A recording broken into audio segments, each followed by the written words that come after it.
This is Maria, young, brilliant, and climbing the corporate ladder faster than anyone. She has big dreams, a top executive title, a comfortable life for her family, the respect of her peers. She's driven, she's ambitious, and she's determined to succeed. But success, she's about to find out, has a price tag she never anticipated. Maria's office light is a beacon in the dark, long after everyone else has gone home. She's on a mission, but it's a mission that demands everything. Her day starts before the sun, her mind already racing. Conference calls, client meetings, endless emails and reports. By the time she finally walks through her front door at night, she's a ghost of herself, too exhausted for a simple dinner with the people she loves most. She's winning at work, but what is she losing? What Maria doesn't see is the silent killer that walks beside her every day. It's not a sudden event, but a slow, creeping erosion of her health. The long hours, the constant stress, the skipped meals, and the sleepless nights are adding up. It starts subtly, a nagging fatigue, a persistent headache she blames on the screen, a knot in her stomach she dismisses as just nerves. Her energy, once boundless, now feels like a dwindling resource. But work never stops, and neither does she. This silent killer isn't loud or dramatic. It's the chronic stress, the unseen burnout, the relentless self-neglect, all for the sake of a paycheck, a promotion, a title. One day, the breaking point arrives.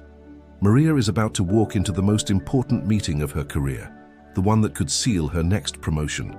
Suddenly, a wave of dizziness crashes over her.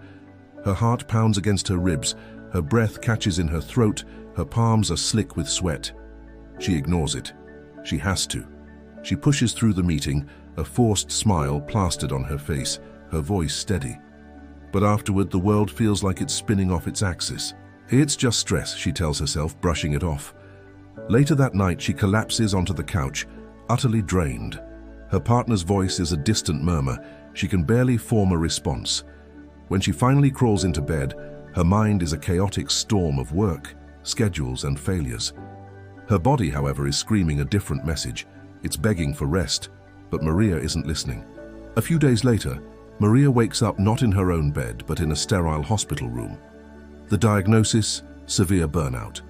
The doctor's words hang in the air, heavy and terrifying. It could have led to a heart attack, a stroke.